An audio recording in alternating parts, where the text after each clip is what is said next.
आपल्या विशेष कार्यक्रमामध्ये तुम्हाला वाटलं असं ना पूर्वजांना का म्हटलं जय श्रीराम. तर आपल्या कार्यक्रमाची सुरुवात आणि भगवंताच्या नावापासून झाली पाहिजे. आणि रामाचं नाव घेणं म्हणजे काय, जय जयकार करणं किंवा उत्साह निर्माण करणं. तर आज मी ठरवलं होतं की एक न्याय घ्यायचा, खूप खूप मंडूक न्याय घ्यायचा होता. पण ते म्हटलं पुढच्या वेळेस घेऊया. आज आपण विशेष करून 9 वर्षे काय कमवलं आणि काय गमवलं याच्याबद्दल आपण थोडक्यात चर्चा करूया. 9 वर्षे तर साजरी करतो. सर्वप्रथम असं आहे की जो काळ आहे, 31 डिसेंबर उद्या आपण सगळे सेलिब्रेट करणार आहेत. पण खरं तर 31 डिसेंबर जे कॅलेंडर आहे, ज्याची निर्मिती केली कोणी केली माहिती आहे? जॉर्ज काय गोरियान याने पहिले 10 महिन्याचं कॅलेंडर होतं, ते 12 महिन्याचं कॅलेंडर केलं. आणि आपण जे कॅलेंडर करतोय ते कॅलेंडरचं पान बदलतंय. 9 वर्ष म्हणजे काय, पान बदलतं, दुसरं काय तुमच्या जीवनात बदलतंय, बाकी काही बदलत नाही. पण 9 वर्ष सेलिब्रेशन करण्यासाठी आपल्याकडे जे काही अथक प्रयत्न चालतात ना लोकांचे, गेल्या 15 दिवसापासून लोकांना उत्सुक कसं साजरं करायचं सेलिब्रेशन. पण ह्या 9 वर्षामध्ये जर पाहायला गेलं तर याच्यामध्ये रात्रीचे भूतप्रेतच नाही का जन्माला येतात. कारण की रात्री 12 वाजता तुम्ही 9 वर्ष साजरा करणार आहे. आणि त्याच्यामध्ये होते काय, 9 वर्षामध्ये लोक खूप दारू पितात, दारू भरपूर पितात, अमाप दारू पितात. त्याच्यानंतर बऱ्यापैकी ते नॉनव्हेज खातात. आणि त्या 9 वर्षाच्या तुमच्या सेलिब्रेशनसाठी कितीतरी पशूंची हत्या होते, कितीतरी कोंबड्या, बकरे, गाई, बैल, म्हशी, उंट, जेवढे खाणारे आहेत, खेकडे, कितीतरी जीवाला नाही का बळी द्यावं लागतं. आपल्या उत्सवासाठी मांसाहार लोक करतात, म्हणजे मदिरापान करतायत, मांसाहार करतायत. त्याच्यात सगळ्यात जास्त 31 डिसेंबरला याभिचार होतोय. एवढा याभिचार होतं की त्याची कल्पना नाही. त्याचे कितीतरी येतात की अरे कॉन्डमची किती विक्री झालेली आहे. म्हणजे की मांसाहार, जुगार, पुन्हा त्याच्या जुगार बी खेळतात लोक. आणि काय करतात रात्रभर 12 वाजता सगळीकडे लोकांना दिपोळीचं पोल्युशन दिसतंय, पण 9 वर्षाचं पोल्युशन त्यांना अजिबात दिसत नाही. आणि अख्ख्या जगामध्ये 12 वाजता 2 प्रकारचं पोल्युशन होतंय, हवेचं पोल्युशन आणि ध्वनी प्रदूषण होतंय. म्हणजे तुम्हाला गलीतला कोणी थोडे आवाज केला तरी चालत नाही, घरातला आवाज केला तरी चालत नाही, पण 12 वाजता अख्खा लोकांच्या झोपा खराब करतात. किती ध्वनी पोल्युशन करतात.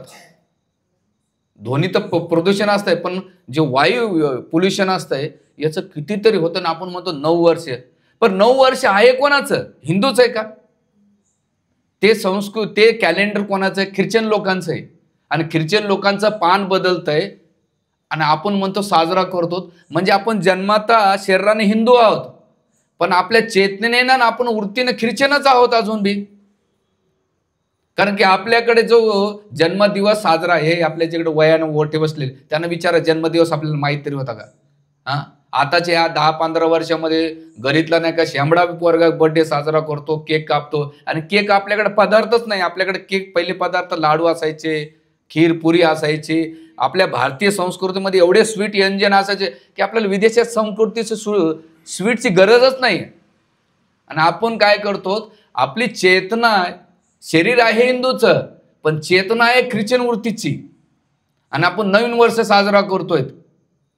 म्हणजे कसं तुम्ही म्हणता, कसं आहे प्रभूजी?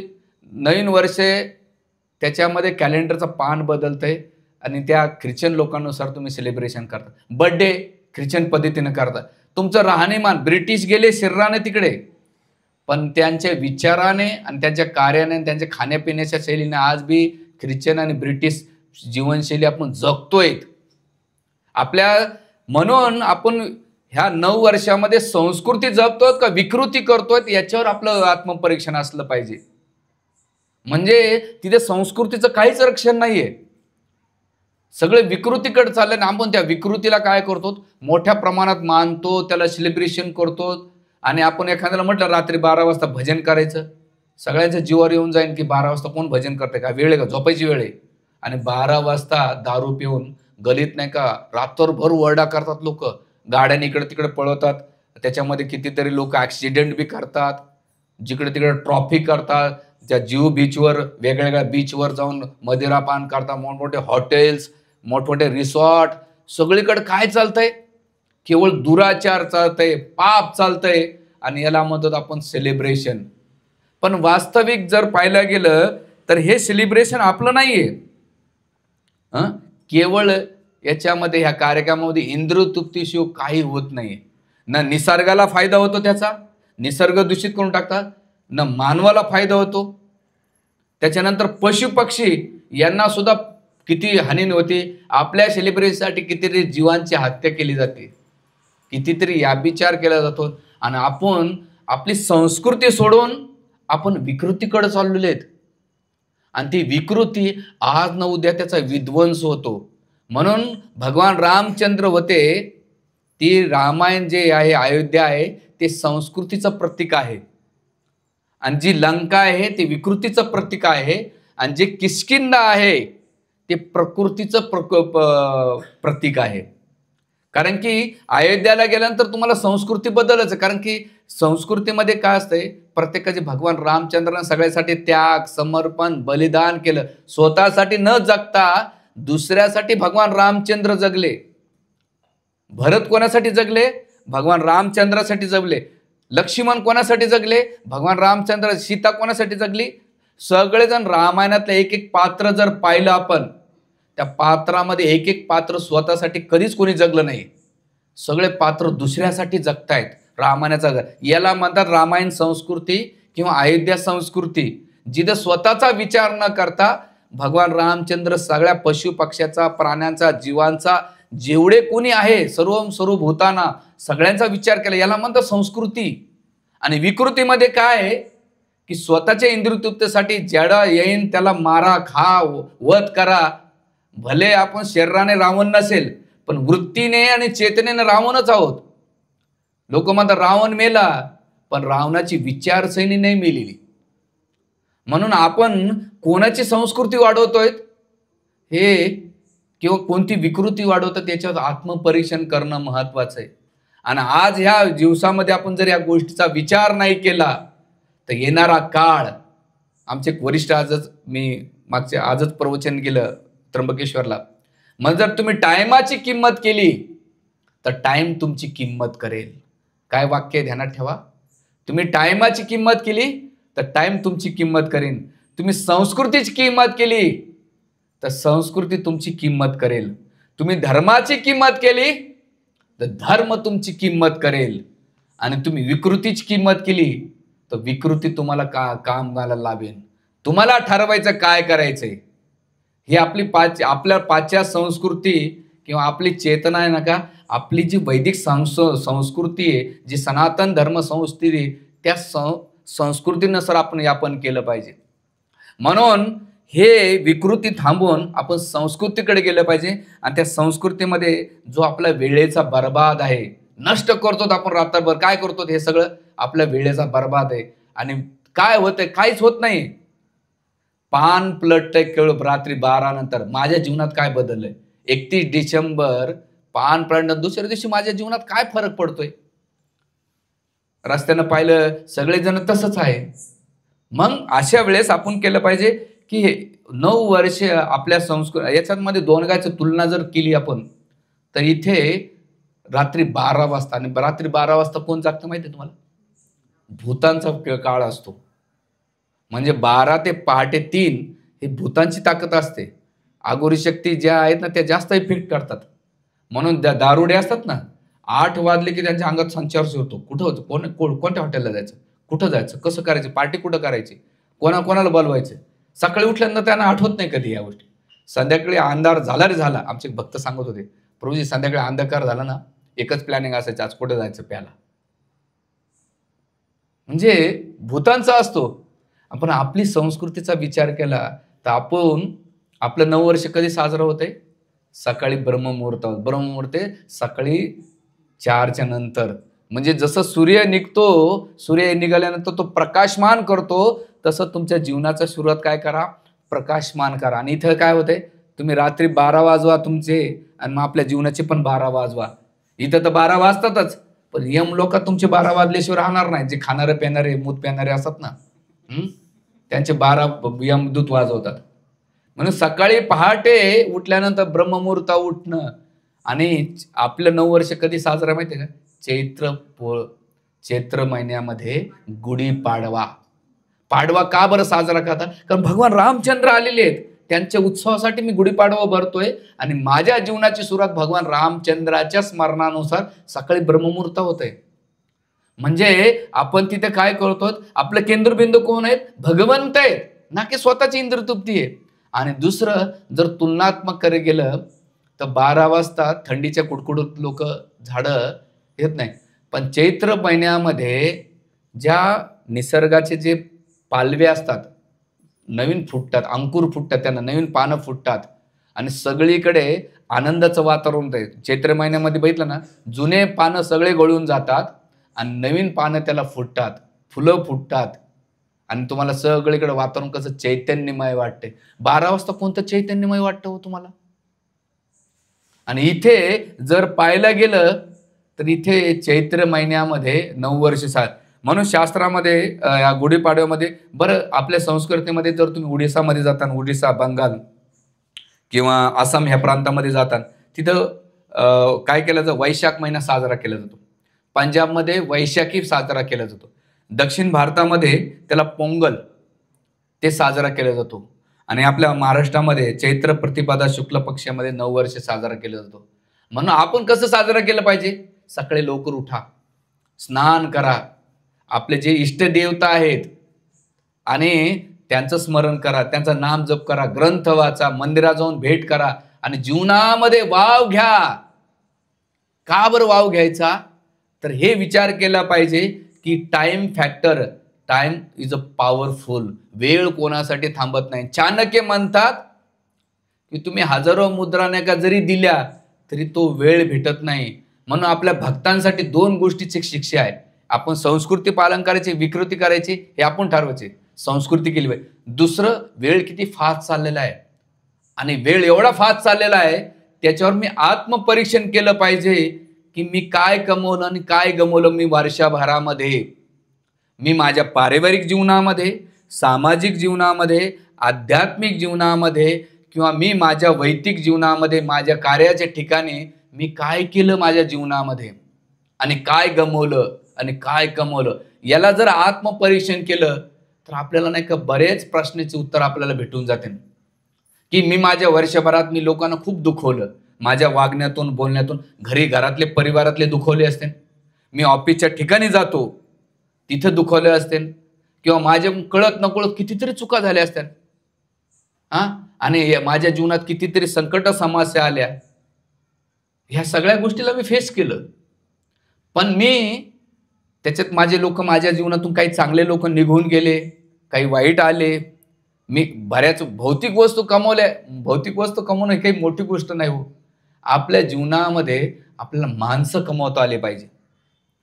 आणि आपण ते काय करतो? माणसं कमवत नाहीत, वस्तू कमवत राहतो. वस्तूच्या मागे खूप लागलेले आहेत आजकाल. पण वस्तू तुम्हाला नाही का त्या सुविधा देऊ शकतात, आनंद समाधान नाही देऊ शकत, तेवढ्यापुरता देऊ शकत. पण तुमच्या जीवनामध्ये माणसं जर गमवले ना तर कधीच येत नाही. म्हणून आपण आपल्या टायमाची किंमत केली पाहिजे, आपण माणसाची किंमत केली पाहिजे. म्हणून त्यासाठी सांगायचा मुद्दा असा आहे की आपण 3 प्रकारे आपल्या 9 वर्ष साजरं केलं पाहिजे. पहिलं म्हणजे की मागचं मी आता उदाहरण दिलं, इंद्रतृप्तीसाठी 9 वर्ष साजरा करायचं तर त्याला तुम्हाला फ्रीडम आहे. दुसरं, मला संस्कृतीनुसार मला 9 वर्ष साजरं करायचंय की हे मी ठरवलं पाहिजे. आणि तिसरं, माझ्या 9 वर्षामध्ये आध्यात्मिक जीवनामध्ये मी माझं सर्वप्रथम माझा जो वेळ आहे जीवनाचा तो भगवत भक्तीला सुरुवात केला पाहिजे. कारण वेळ एवढा फास्ट चाललेला आहे, एवढा तुम्ही फोटो बघा, कधी 40, 45, 50 वर्षे असे गेलेले तुम्ही जर बघताना आणि राहतात किती वेळ माहीत नाही. म्हणून काळ हा कोणासाठी थांबत नाही. आता तुम्ही किती पैशावाले असू द्या, किती रुपयावाले असू द्या, किती धनावाले असू द्या, किती ज्ञानावाले असू द्या, तुमची जगामध्ये किती होल्ड राहू द्या, किती संपत्ती प्रॉपर्टी राहू द्या, काळ तुमच्यासाठी थांबणार आहे का? याच्या पहिले कोणासाठी थांबला? तुमच्यासाठी थांबणार आहे का? मग तो माझा येणारा काळ मी माझ्या सत्कार्यासाठी लावतो का नाही हे बघितलं पाहिजे. आणि का बरं मी सांगतोय? आयु हरती पुंसा, जसं सूर्य निघतोय आणि रात्री अंधार होतोय, तर दोन लोकांना नाही का सूर्य नाही का निघतोय, पण जो भौतिकवादी असतो ना त्याचं आयु हरंती पुंसा, त्याचं आयु कमी केल्या जाते. आणि भक्तांच्या बाबतीत विशेष करून भगवंत आपल्या भक्ताचं आयु कमी करत नाहीत, उलट वाढवतात. कसे? तुम्ही म्हणतात कसं? आजमेळ्याचं उदाहरण. भक्ती केली, यमदूत यम पाशानं आत्म्याला घेऊन पण जात होते, पण त्यांच्या हरिनामामुळे भगवंतांनी काय केलं? त्यांना 12 वर्षे वाढवून दिले. आहे का कोणी या जगामध्ये की तुम्हाला 12 वर्षे प्लस? डॉक्टर म्हणजे आहे, डॉक्टर साहेब मला जरा 1-2 घंटे वाढवून. म्हणे भाऊ माझ्या हातात काही नाही, इंजेक्शन देणं काम, आणि तुझ्या खिशातला कसा तू मेला काय, जिवंत राहिला, मला माझी खिशी भेटली पाहिजे. त्याला कदर नाही, त्याला पैशाची मतलब आहे. तो तुमचा 1 मिनिट सुद्धा वाढू शकत नाही. पण या जगामध्ये तुमचं आयु वाढवण्याचं काम एकच करतात, ते म्हणजे भगवंत, दुसरं कोणीच करत नाही. म्हणून सांगण्याचा मुद्दा असा आहे की आपण कॅलेंडरचं पान बदलतो, पण आपल्या जीवनात परिवर्तन काय होते?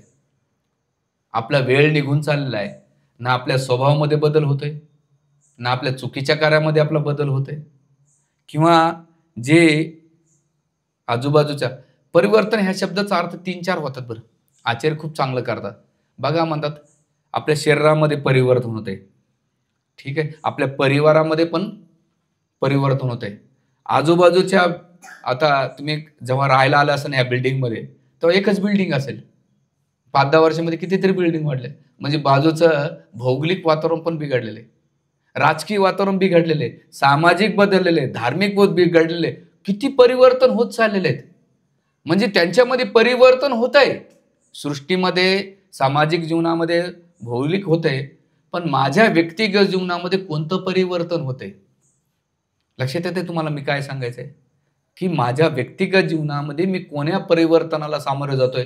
मी भौतिकवादाच्या परिवर्तनाला सामोरं जातोय की आध्यात्मिक जीवनाच्या परिवर्तनाला सामोरं जातोय? आणि परिवर्तन होणार आहे. तुम्हाला कोणतं करायचं कोणतं नाही करायचं हे तुमचा अधिकार आहे. म्हणून भगवंत म्हणतात गीतेमध्ये, देहिन स्मिता देह कोमारे मंजरा तथा देहांतर प्राप्ती.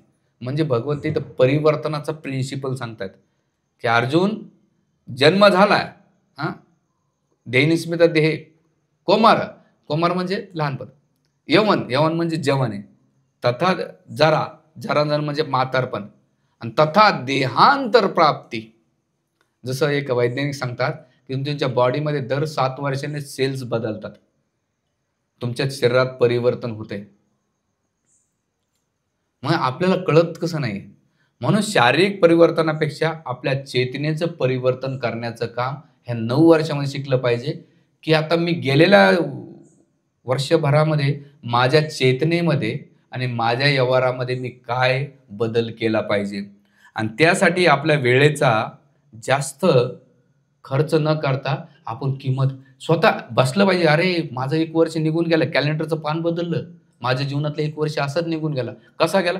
मागच्या वर्षी जानेवारी आता असं होती, फेब्रुवारी गेली, मार्च एप्रिल गेले, नोव्हेंबर डिसेंबर गेला, संपलं वर्ष. काळ किती इफेक्ट करतोय.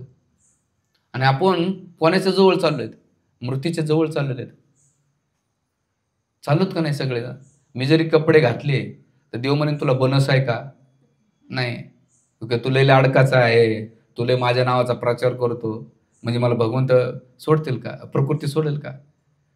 तुम्ही राष्ट्रपती राहा नाही तर प्रधान, आपलेच पंतप्रधान मनमोहन सिंग वारले, एक काळ सत्ता होती त्यांची, पण मृत्यूला ते थांबू शकले का? मी थांबू शकणार आहे का? मग काळ कोणासाठी थांबेल? कोणासाठी थांबणार?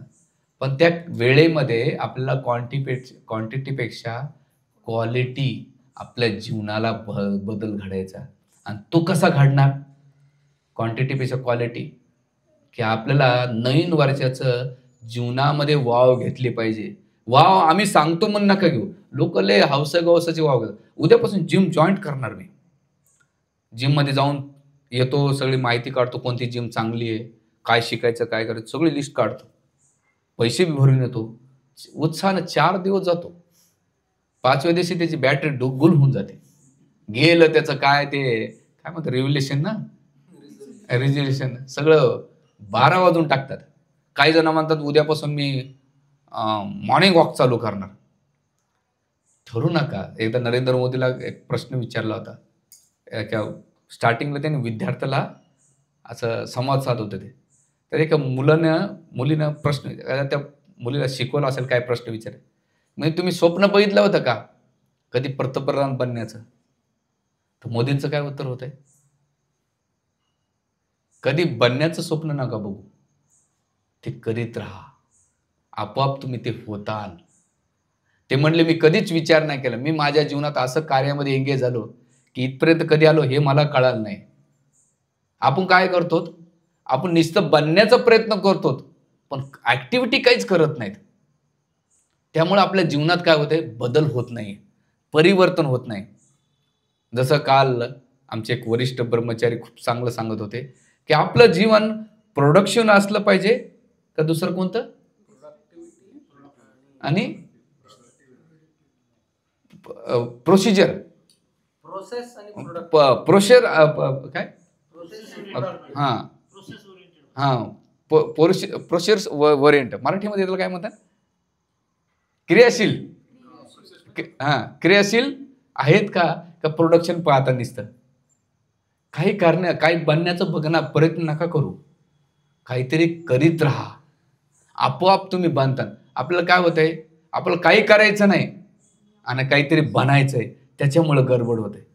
म्हणून उद्यापासून लोक म्हणतात ना मला रिलेशन मेंटेन करायचंय. एक जण मला म्हटलं प्रभूजी उद्यापासून मी ठरवणार माझ्या बायकोशी मी कधीच भांडणार नाही, आणि आजच काय भांडायचं भांडून घेतो. म्हणलं घे बाबा तुला काय करायचं, म्हणजे याचा अर्थ वर्षभर थांबणार आहे का? नाही, नुसतं बोलू नका, ते काय करा, कृतीमध्ये आणा. आणि हे विचार करा की माझ्या वर्षामध्ये तुम्ही आता घरी गेल्यानंतर बसा आणि डायरी घ्या, आणि डायरीमध्ये 2 पेज आहे ना कॉलम करायचे, एकच पेज किंवा 2 वेगळे पेज ठेवा. आणि ह्या वर्षभरामध्ये मी माझ्या जीवनातल्या चांगल्या चांगल्या गोष्टी केल्या ते लिहून ठेवा. सगळ्या बेस्ट मला जे चांगले लाईफमध्ये वॉट एव्हर तुम्हाला जे आठवलं, लोक तुम्हाला हसतील किंवा तुम्ही स्वतःला हसताना जे वाटेल ते लिहा. एक साईडला खूप चांगल्या गोष्टी लिहायच्या. ते पान भरलं की दुसरं पानला टाकायचं की मी माझ्या वर्षभरात काय काय चुका केल्या,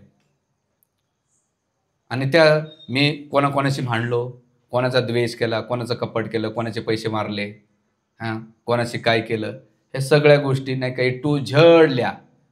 आणि केल्यानंतर त्या दोघांचं हे करायचं आणि ते केल्यानंतर तुम्हाला कळून जाईल की मी कुठं कमी पडतो आणि कुठे माझा स्ट्रॉंग पॉइंट आहे. हे बघितलं, मग आता तुम्ही दोन्ही पानं बघता आणि दोन्ही पानाला ॲनालाइज करता. केल्यानंतर तुम्हाला पुढच्या वर्षी ठरवायचं आहे आता मला कोणतं पान वाढवायचं माझ्या जीवनातलं, की आता मी पुढच्या वर्षी आता हे मागच्या वर्षीचा मी जेवढे चॅप्टर माझ्याकडून घडले चांगले वाईट ते लिहिले, पण आता पुढचं जे चॅप्टर लिहायचं आहे मला, पुढचा अध्याय लिहायचा आहे. आता ते अध्याय लिहिताना मग मी कोणत्या काळजी घेतल्या पाहिजे, मग त्यासाठी मी माझ्या माइंडला सेट कसं करायचं. आपलं सोपं असतं लोकांना, अरे वर्षभर चूक बोल झाली माफ करा बरं, आणि आता याच्या पुढे तसं होणार नाही. ते तर बोलणं ठीक आहे, पण आपल्या कृतीमध्ये किती इम्प्रूव्हमेंट झालाय. म्हणजे तुमच्या कामाच्या ठिकाणी असो, तुमच्या रिलेशनच्या ठिकाणी असो, रिलेशन खराब असेल तर रिलेशनला मला काय इम्पॉर्टन्स देता येईल, कुठं मी चुकलो त्याच्यासाठी लक्ष दिलं पाहिजे. ज्या ठिकाणी माझ्या फायनान्शियल प्रॉब्लेम्स आहेत, जे वर्षभरात चुका झाल्या, आता याच्या पुढे माझ्याकडून फायनान्शियल याच्या पुढे त्या चुका होता कामा नये. मेंटली मी काय माझ्या जीवनात आले प्रॉब्लेम, चांगल्या गोष्टी आल्या त्या पण केल्या पाहिजे. जे जे तुम्हाला वाटेल ते त्या पानावर लिहा आणि पुढच्या वर्षी त्याच्यावर फोकस करा की ते समोर ठेवायचं. पुढच्या वर्षी मला माझ्याकडून असं होता कामा नये. जे चांगलं झालं त्याच्यात चांगलं वाढवायचं आणि जे वाईट झालं त्याला काय करायचं, कमी करायचं. हे जर तुम्ही करताना आपोआप तुमच्या जीवनातले जेवढे तुम्ही प्रॉब्लेमला फेस करतायत ना, तुम्ही जे कोणते प्रॉब्लेम असेल माहीत नाही, जे तुमच्या इंडिव्हिज्युअल लेवलला, तर त्या प्रॉब्लेम्सला आपण भविष्यामध्ये जे डिसिजन घेणार आहोत ते डिसिजन आपल्याला मदत करणार आहे. म्हणून असं हे 9 वर्षाचं केलं पाहिजे. आणि याच्या पलीकडे सगळ्यात महत्त्वाची गोष्ट म्हणजे आध्यात्मिक जीवनाला किंमत करणं. ह्या तर बाय प्रोडक्शन आहे. याला काही जास्त भक्ती जर केली तर ह्या गोष्टी आपोआप होतात. आता माझं पुढचं, आता मी किती वर्ष, तुम्ही आता ऑलमोस्ट किती वयाचे आहेत तुम्ही प्रभूजी? विशाल प्रभू तुम्ही किती वर्ष? 43. तुम्ही प्रभूजी? तुम्ही 33 इतकं तुम्ही? अच्छा, मला वाटतं हां. प्रभू तुम्ही? 67. 62. सचिन प्रभू? 36. माताजींना नाही विचारणार बरं तुमचे वय, लय नाही तर राग्याचा. पण तुमचे वय तुम्हालाच माहिती आहे. ठीक आहे. आता तुमचे वय तुम्ही ध्यानात ठेवा. आता तुमचे वय किती? तुम्ही भक्तीमध्ये येऊन किती वर्ष झाली? कोणी 6 महिने, 7 वर्षे. आता एवढ्या वयातून जर मी ॲनालाइज केलं, 40-43 वयामध्ये मी भक्तीत येऊन किती वर्ष आले? 1-2 वर्ष आले. तेवढ्या वर्षामध्ये मी माझी भक्ती क्वांटिटी होती का क्वालिटी होती? क्वांटिटी होती का क्वालिटी होती? क्वांटिटी म्हणजे काय? सत्संगाला आलो, टाळ्या वाजवल्या, हरी बोल, हरे कृष्णा, हरे रामा, हरे कृष्णा, लय छान छान छान झालं. सगळे भाऊकोनी डोळ्यातून आसूर केले. महाराज बी रडले, मी बी रडलो, सगळे रडले. प्रसाद त्याने खाल्ला, मी खाल्ला. सगळे पोट बी साफ झालं. हो, झालं झालं झालं झालं सगळं झालं गेलं. ठीक आहे, ते भावनिक नाही, क्वांटिटी क्वालिटी. आता मी किती वर्ष जगणार आहे? आता याच्यावर गेलं, आता क्वांटिटी वयापेक्षा किती वर्ष जगणार आहे? 100 वर्ष जगा. पण तुमचे 40-50 70 वर्ष मिनिमम वर. 60 किती? 60. आता 43 झाल्यानंतर आता तुम्ही किती वर्ष जगणार? एक जर पाहायला गेलं तर 15-20 वर्षे. मग ह्या 15-20 वर्षामध्ये मला भक्ती क्वांटिटी करायची का क्वालिटी करायची?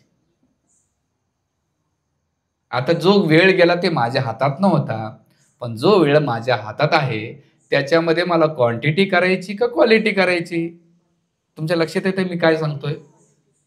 क्वालिटी करण्यासाठी मग मी काय केलं पाहिजे? नवीन वर्षात कॅलेंडरचं पान बदलतंय, झाडाचे पाला बदलतोय, गलीतले लोक बदलतात, सोसायटीतले लोक बदलतात, आपल्या जीवनातले लोक बदलतात, ऑफिसचे लोक बदलतायत. पण माझ्या चेतनेमध्ये, माझ्या आणि भगवंताच्या कार्यामध्ये मी किती इम्प्रूव्हमेंट करतोय? आणि मग तेव्हा ठरवायचं की येणारा जो काळ आहे तो माझा कमविण्याचा वेळ आहे. गमवलं माझं आयुष्य, मी गमवलं, पण भक्ती कमवली नाही. काय टेक होम मेसेज? माझं आयुष्य गमवलं मी, पण भक्ती भगवंत कमवलं नाही. पण येणारा काळ, माझ्याकडे वेळ कमी असणार आहे, पण मला कमवायचं भरपूर. काय कमवता तुम्ही? रिलेशन कमवायचे लोकांसोबत, चांगले रिलेशन मेंटेन करायचे. चुका झाल्या त्या नाही होद्याच्या. दुसरं, मला आध्यात्मिक कमवायचंय. काय कमवायचं आध्यात्मिक? मी येणाऱ्या वर्षभरात मी स्वतःला, तुम्हाला तुमची कॅपॅसिटी काय आहे ते ठरवा. मी सांगतो म्हणून अजिबात नका करू. माझी कॅपॅसिटी 4 माळा करायची, मी 5 करेल, 4 करेल, पण नित्यनियमन करेल, त्याच्याशिवाय मी जेवणार नाही. माझी कॅपॅसिटी रोज अर्धा तास भागवत वाचायचं किंवा भगवद्गीता वाचायचं, हे मी कमवण्याचं माझ्याकडे.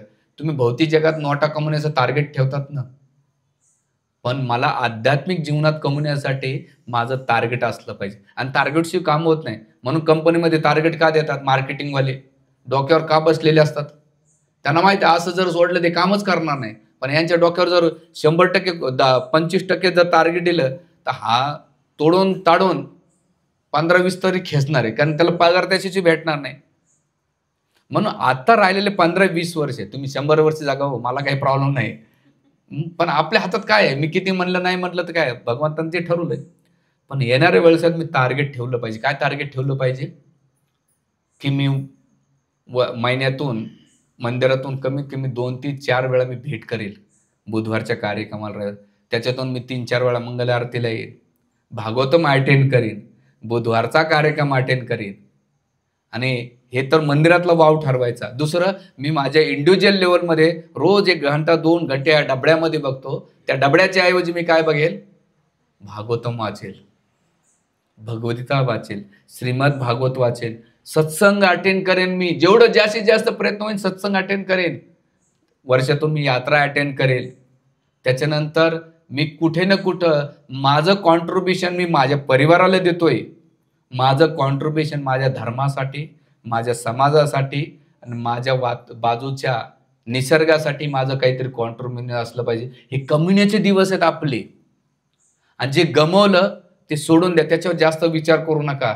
पण आता याच्या पुढे तुम्हाला 4 लेवलला कमवायचंय. तुमच्या पारिवारिक लेवलला, सामाजिक लेवलला, पर्यावरणाच्या लेवलला, मेंटल लेवलला, आध्यात्मिक लेवलला हे आपल्याला कमवण्याचे दिवस आहेत. नाहीतर हे जर आपण नाही केलं तर नुसतं कॅलेंडरचं पान बदललं, पण माझ्या जीवनात मी काहीच कमवलं नाही, सगळं काही गमवलं. म्हणून आपल्याला ठरवायचं की 3 प्रकारचे 9 वर्षे साजरे करायचे का 2 प्रकारचे. एक पहिलं कोणतं? इंद्रतृप्ती, खा प्या मजा मारा. दुसरं काय? संस्कृती. मला अयोध्याची करायची, फॉलो करायची का लंकेची. आणि तिसरी गोष्ट सांगितलेली आहे याच्यामध्ये म्हणतात की भगवत सेवा. आणि हे आपल्या 9 वर्षाचं टार्गेट असलं पाहिजे. भगवंत, जसं आम्ही भक्तांचे बर्थडे सेलिब्रेट करायचो, आता कमी केले थोडेसे, कारण आपल्या संस्कृतीमध्ये बर्थडेचं कुठंच नाही आहे. बर्थडे साजरा करणं म्हणजे काय? तुमच्या जीवनातले एवढे दिवस फुकून टाकले, हो ऐकले, आणि त्याच्यामध्ये आपले ख्रिश्चन कल्चर फॉलो करतो आणि सगळीकडे पसरलं ते. म्हातारे कोतर सुद्धा बर्थडे करतात हो, किंवा करायला त्याचा विरोध नाही हो, पण आपली संस्कृती आपल्याला सांगते सकाळी उठा, देवांच्या पाया पडा, गायीची सेवा करा, गोरगरिबाला अन्न द्या, भगवंता आशीर्वाद घ्या. याच्यामध्ये सगळी विकृतीच चाललेली आहे. आणि हॅपी बर्थडे टू यू. आणि आजकाल बर्थडे लोक का सांगत नाही माहिती आहे का? अर्धे लोक तर माहिती आहे, जर बर्थडे सांगितलं तर पार्टी द्यावं लागते. पार्टीमध्ये काय होते? कबाब आणि दारू, बाकी काही होत नाही. म्हणून हे सोडून द्या. आणि शेवटचं महत्वाचं काय? किंमत करा कशाची? वेळेची. कारण एक वर्ष वाया गेलेला आहे आणि याचा वर्ष चाणक्य म्हणतात ना, हजारो स्वर्ण मदर दिले तर ते भेटणार नाही. म्हणून प्रत्येक मुमेंट, आता याचा पुढचा जो वेळ आहे माझा, ज्यांचे वय जेवढं जास्त, आता कोणाचंच माहीत नाही कोणाच, पण तेवढ्या वेळामध्ये मला जास्त गोष्टी करायच्या. आणि शेवटची प्रभुपादांची कथा आहे, खूप सुंदर कथा आहे. एकदा हे कथा सांगण्याचा मागचा उद्देश काय की आपण आपला वेळ जास्तीत जास्त कुठे जातो माहिती आहे? शरीरासाठी. तर प्रभुपाद उदाहरण देतात. एका म्हातारीकडे एक पिंजरा होता आणि या पिंजऱ्यामध्ये तो पोपट पाळला होता. ती रोज यायची त्या पिंजऱ्याला काय करायची? साफ करायची. आणि साफ करता करता एक दिवस सोन्याच्या पिंजरा साफ करता करता पोपट मेला. मेल्यानंतर ज्याच्याकडून पोपट आणला त्याला जाऊन म्हटले, अरे तू पोपट दिला, तो वारला. ते म्हणा, तुम्ही काय करतात? म्हणले, काही नाही, मी रोज उठायचे, ब्रश घ्यायचे आणि सोन्याच्या पिंजऱ्याला पाण्यानं साफ करायचे. म्हणे, का हो मॅडम, तुम्ही जो आतमधला पोपट होता तुम्ही त्याला काही खाऊ घातलं का? नाही नाही म्हणले, मी नाही खाऊ घातलं, मी केवळ त्या पिंजऱ्याला साफ करत बसले. म्हणून मॅडम, नुसतं पिंजरा साफ करून होणार नाही. जेव्हा तुम्ही त्या पोपटाला मिरची, टमाटर, पेरू किंवा डाळिंब खाऊ घालता तर तो जिवंत राहिला असता. तुम्ही काय केलं? त्या पोपटाला खाऊ घालण्याच्या ऐवजी काय केलं? पिंजऱ्याची सेवा केली, म्हणून तो मेला. तर प्रभुपाद याच्या मागचं लेसन देत आहेत की आपण 9 वर्षामध्ये केवळ या पिंजऱ्याची सेवा करतोय, पण आतमधला जो पोपट बसला आहे त्या पोपटाला कोणी ध्यान देत नाही. आणि त्या पोपटाचं खाद्य काय? त्या पोपटाचं खाद्य टमाटर आहे, पेरू आहे, पण जो आत्मा बसलाय आतमध्ये त्याचं खाद्य आहे भगवंताच्या नावाचं जप. हरे कृष्णा आणि कृष्णा कृष्णा हरे हरे, हरे राम राम राम हरे हरे. ते खाद्य दिल्यानंतर आणि प्रभुपाद त्याला आणखीन दुसरे, मी वरिष्ठांचं ऐकलं, त्या कथेच्या आणखीन पुढे जाऊन सांगतात की त्या पोपटाला जर बांधून ठेवलं, समजा तुम्हाला एखाद्या रूम मध्ये बांधून ठेवलं, तुम्हाला आवडेल का? नाही ना. त्याला काय करावं लागेल? तुम्हाला रूम मधून बाहेर काढून तुम्हाला मोकळं, आनंद वाटेल ना. तसंच म्हणले त्या पोपटाला तुम्ही काय करा? मुक्त करून टाका. मुक्त केल्यानंतर तो असं स्वच्छंद जीवन जगतो, आनंदी जीवन जगतो, ज्याला जिथं वाटायचं तिथं फिरू शकतो, एन्जॉय करतो. तसंच ते म्हटले, ह्या भौतिक रूपी संसारामध्ये आत्म्याला लटकू देऊ नका. त्याला काय करा? मुक्त करा. हे जन्ममूर्तीच्या चक्रामध्ये तुम्हाला बांधून ठेवलंय ना, इथे सगळ्या दुःखाचं कारण ते आहे.